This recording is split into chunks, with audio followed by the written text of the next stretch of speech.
பாவம் தீர்க்கும் சிவமந்திரம். ஆணவ மலத்தை விட்டொழிய உண்மையும் மாயையும் நமக்கு விளங்க வைக்கும் பல தெய்வ தரிசனங்களும் மந்திரங்களும் உண்டு. முதலில் நாம் அழிக்க வேண்டியது ஆணவ மலத்தை. இந்த 12 சிவநாமம் ஒரு மந்திரமாகும்.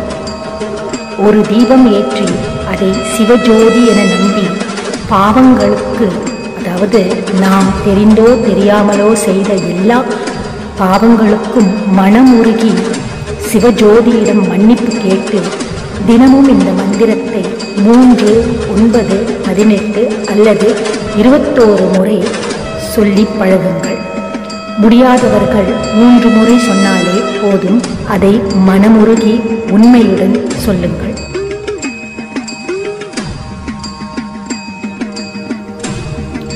புஷ்ப அர்ச்சனை செய்வது நல்லது.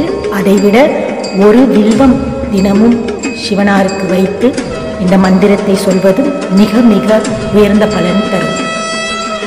சிவபெருமான் ஜோதி வடிவத்தில் ஒவ்வொரு பலன் அருளும் ஜோதி லிங்கமாக அமர்ந்துள்ளார். அந்த ஜோதி லிங்கங்களின் நாமமே நம் அனைத்து பாவத்தையும் கரைக்கும் மகா மந்திரமாகும். பாவம் கரைக்கும் சிவமந்திரம். ஓம் ஸ்ரீ சோமநாதீஸ்வராய நமः. ஓம் ஸ்ரீ மல்லிகார்ஜுனேஸ்வராய நமः. ஓம் ஸ்ரீ மகாகாளேஸ்வராய நமः. ஓம் ஸ்ரீ ஓங்காரமல்லேஸ்வராய நமः. ஓம் ஸ்ரீ வைத்தீஸ்வராய நமः. ஓம் ஸ்ரீ பீமசங்கரேஸ்வராய நமः. ஓம் ஸ்ரீ ராமேஸ்வராய நமः. ஓம் ஸ்ரீ நாகேஸ்வராய நமः. ஓம் ஸ்ரீ விஸ்வேஸ்வராய நமः. ஓம் ஸ்ரீ திரியம்பகேஸ்வராய நமः. ஓம் ஸ்ரீ கேதாரீஸ்வராய நமः. ஓம் ஸ்ரீ கிருஷ்ணேஸ்வராய நமः. ஓம் ஸ்ரீ சோமநாதீஸ்வராய நமः. ஓம் ஸ்ரீ மல்லிகார்ஜுனேஸ்வராய நமः. ஓம் ஸ்ரீ மகாகாளேஸ்வராய நமः. ஓம் ஸ்ரீ ஓங்காரமல்லேஸ்வராய நமः. ஓம் ஸ்ரீ வைத்தீஸ்வராய நமः. ஓம் ஸ்ரீ பீமசங்கரேஸ்வராய நமः. ஓம் ஸ்ரீ ராமேஸ்வராய நமः. ஓம் ஸ்ரீ நாகேஸ்வராய நமः. ஓம் ஸ்ரீ விஸ்வேஸ்வராய நமः. ஓம் ஸ்ரீ திரியம்பகேஸ்வராய நமः. ஓம் ஸ்ரீ கேதாரீஸ்வராய நமः. ஓம் ஸ்ரீ கிருஷ்ணேஸ்வராய நமः. ஓம் ஸ்ரீ சோமநாதீஸ்வராய நமः. ஓம் ஸ்ரீ மல்லிகார்ஜுனேஸ்வராய நமः. ஓம் ஸ்ரீ மகாகாளேஸ்வராய நமः. ஓம் ஸ்ரீ ஓங்காரமல்லேஸ்வராய நமः. ஓம் ஸ்ரீ வைத்தீஸ்வராய நமः. ஓம் ஸ்ரீ பீமசங்கரேஸ்வராய நமः. ஓம் ஸ்ரீ ராமேஸ்வராய நமः. ஓம் ஸ்ரீ நாகேஸ்வராய நமः. ஓம் ஸ்ரீ விஸ்வேஸ்வராய நமः. ஓம் ஸ்ரீ திரியம்பகேஸ்வராய நமः. ஓம் ஸ்ரீ கேதாரீஸ்வராய நமः. ஓம் ஸ்ரீ கிருஷ்ணேஸ்வராய நமः. ஓம் ஸ்ரீ சோமநாதீஸ்வராய நமः. ஓம் ஸ்ரீ மல்லிகார்ஜுனேஸ்வராய நமः. ஓம் ஸ்ரீ மகாகாளேஸ்வராய நமः. ஓம் ஸ்ரீ ஓங்காரமல்லேஸ்வராய நமः. ஓம் ஸ்ரீ வைத்தீஸ்வராய நமः. ஓம் ஸ்ரீ பீமசங்கரேஸ்வராய நமः. ஓம் ஸ்ரீ ராமேஸ்வராய நமः. ஓம் ஸ்ரீ நாகேஸ்வராய நமः. ஓம் ஸ்ரீ விஸ்வேஸ்வராய நமः.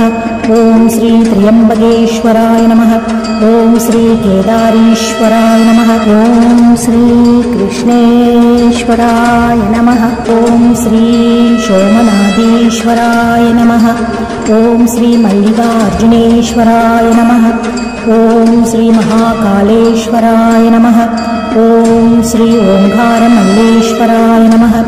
ஓம் ஸ்ரீ வைத்தீஸ்வராய நமः. ஓம் ஸ்ரீ பீமசங்கரேஸ்வராய நமः. ஓம் ஸ்ரீ ராமேஸ்வராய நமः. ஓம் ஸ்ரீ நாகேஸ்வராய நமः. ஓம் ஸ்ரீ விஸ்வேஸ்வராய நமः. ஓம் ஸ்ரீ திரியம்பகேஸ்வராய நமः.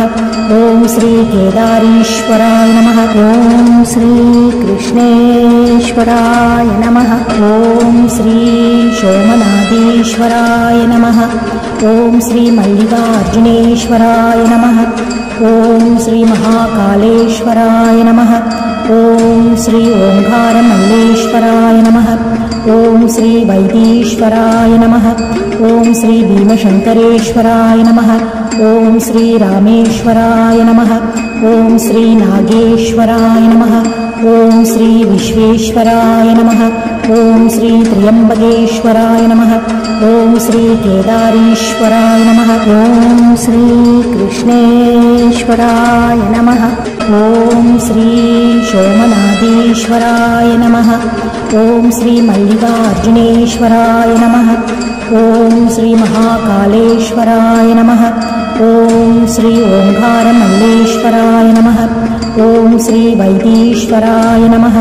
ॐ श्री भीमशंकरेश्वराय नमः। ॐ श्री रामेश्वराय नमः। ॐ श्री नागेश्वराय नमः। ॐ श्री विश्वेश्वराय नमः। ॐ श्री त्र्यंबकेश्वराय नमः। ॐ श्री केदारीश्वराय नमः। ॐ श्री कृष्णेश्वराय नमः। ॐ श्री सोमनाथेश्वराय नमः। ॐ श्री मल्लिकार्जुनेश्वराय नमः। ॐ श्री महाकालेश्वराय नमः। ॐ श्री ओंकारमल्लेश्वराय नमः। ॐ श्री वैदीश्वराय नमः। ॐ श्री भीमशंकरेश्वराय नमः। ॐ श्री रामेश्वराय नमः। ॐ श्री नागेश्वराय नमः। ॐ श्री विश्वेश्वराय नमः। ॐ श्री त्र्यंबकेश्वराय नमः। ॐ श्री केदारीश्वराय नमः। ॐ श्री कृष्णेश्वराय नमः। ॐ श्री सोमनाथेश्वराय नमः। ॐ श्री मल्लिकार्जुनेश्वराय नमः।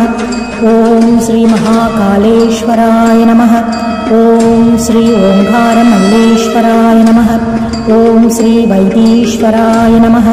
ॐ श्री भीमशंकरेश्वराय नमः। ॐ श्री रामेश्वराय नमः। ॐ श्री नागेश्वराय नमः। ॐ श्री विश्वेश्वराय नमः। ॐ श्री त्र्यंबकेश्वराय नमः। ॐ श्री केदारीश्वराय नमः। ॐ श्री कृष्णेश्वराय नमः। ॐ श्री सोमनाथेश्वराय नमः। ॐ श्री मल्लिकार्जुनेश्वराय नमः। ॐ श्री महाकालेश्वराय नमः। ॐ श्री ओंकारमल्लेश्वराय नमः। ॐ श्री वैदीश्वराय नमः। ॐ श्री भीमशंकरेश्वराय नमः। ॐ श्री रामेश्वराय नमः। ॐ श्री नागेश्वराय नमः। ॐ श्री विश्वेश्वराय नमः। ॐ श्री त्र्यंबकेश्वराय नमः। ॐ श्री केदारीश्वराय नमः। ॐ श्री कृष्णेश्वराय नमः। ॐ श्री सोमनाथेश्वराय नमः। ॐ श्री मल्लिकार्जुनेश्वराय नमः। ॐ श्री महाकालेश्वराय नमः। ॐ श्री ओंकारमल्लेश्वराय नमः। ॐ श्री वैदीश्वराय नमः। ॐ श्री भीमशंकरेश्वराय नमः। ॐ श्री रामेश्वराय नमः। ॐ श्री नागेश्वराय नमः। ॐ श्री विश्वेश्वराय नमः। ॐ श्री त्र्यंबकेश्वराय नमः। ॐ श्री केदारीश्वराय नमः। ॐ श्री कृष्णेश्वराय नमः। ॐ श्री सोमनाथेश्वराय नमः। ॐ श्री मल्लिकार्जुनेश्वराय नमः। ॐ श्री महाकालेश्वराय नमः। ॐ श्री ओंकारमल्लेश्वराय नमः। ॐ श्री वैदीश्वराय नमः। ॐ श्री भीमशंकरेश्वराय नमः। ॐ श्री रामेश्वराय नमः। ॐ श्री नागेश्वराय नमः। ॐ श्री विश्वेश्वराय नमः। ॐ श्री त्र्यंबकेश्वराय नमः। ॐ श्री केदारीश्वराय नमः। ॐ श्री कृष्णेश्वराय नमः। ॐ श्री सोमनाथेश्वराय नमः। ॐ श्री मल्लिकार्जुनेश्वराय नमः। ॐ श्री महाकालेश्वराय नमः। ॐ श्री ओंकारमल्लेश्वराय नमः। ॐ श्री वैदीश्वराय नमः। ॐ श्री भीमशंकरेश्वराय नमः। ॐ श्री रामेश्वराय नमः। ॐ श्री नागेश्वराय नमः। ॐ श्री विश्वेश्वराय नमः ॐ श्री त्र्यम्बकेश्वराय नमः ॐ श्री केदारीश्वराय नमः ॐ श्री कृष्णेश्वराय नमः ॐ श्री सोमनाथेश्वराय नमः ॐ श्री मल्लिकार्जुनेश्वराय नमः ॐ श्री महाकालेश्वराय नमः ॐ श्री ओंकारमल्लेश्वराय नमः ॐ श्री वैदीश्वराय नमः ॐ श्री भीमशंकरेश्वराय नमः ॐ श्री रामेश्वराय नमः ॐ श्री नागेश्वराय नमः ॐ श्री विश्वेश्वराय नमः ॐ श्री त्र्यम्बकेश्वराय नमः ॐ श्री केदारीश्वराय नमः ॐ श्री कृष्णेश्वराय नमः ॐ श्री सोमनाथेश्वराय नमः ॐ श्री मल्लिकार्जुनेश्वराय नमः ॐ श्री महाकालेश्वराय नमः ॐ श्री ओंकारमल्लेश्वराय नमः ॐ श्री वैदीश्वराय नमः ॐ श्री भीमशंकरेश्वराय नमः ॐ श्री रामेश्वराय नमः ॐ श्री नागेश्वराय नमः ॐ श्री विश्वेश्वराय नमः ॐ श्री त्र्यम्बकेश्वराय नमः ॐ श्री केदारीश्वराय नमः ॐ श्री कृष्णेश्वराय नमः ॐ श्री सोमनाथेश्वराय नमः ॐ श्री मल्लिकार्जुनेश्वराय नमः ॐ श्री महाकालेश्वराय नमः ॐ श्री ओंकारमल्लेश्वराय नमः ॐ श्री वैदीश्वराय नमः ॐ श्री भीमशंकरेश्वराय नमः ॐ श्री रामेश्वराय नमः ॐ श्री नागेश्वराय नमः ॐ श्री विश्वेश्वराय नमः ॐ श्री त्र्यम्बकेश्वराय नमः ॐ श्री केदारीश्वराय नमः ॐ श्री कृष्णेश्वराय नमः ॐ श्री सोमनाथेश्वराय नमः ॐ श्री मल्लिकार्जुनेश्वराय नमः ॐ श्री महाकालेश्वराय नमः ॐ श्री ओंकारमल्लेश्वराय नमः ॐ श्री वैदीश्वराय नमः ॐ श्री भीमशंकरेश्वराय नमः ॐ श्री रामेश्वराय नमः ॐ श्री नागेश्वराय नमः ॐ श्री विश्वेश्वराय नमः ॐ श्री त्र्यम्बकेश्वराय नमः ॐ श्री केदारीश्वराय नमः ॐ श्री कृष्णेश्वराय नमः ॐ श्री सोमनाथेश्वराय नमः ॐ श्री मल्लिकार्जुनेश्वराय नमः ॐ श्री महाकालेश्वराय नमः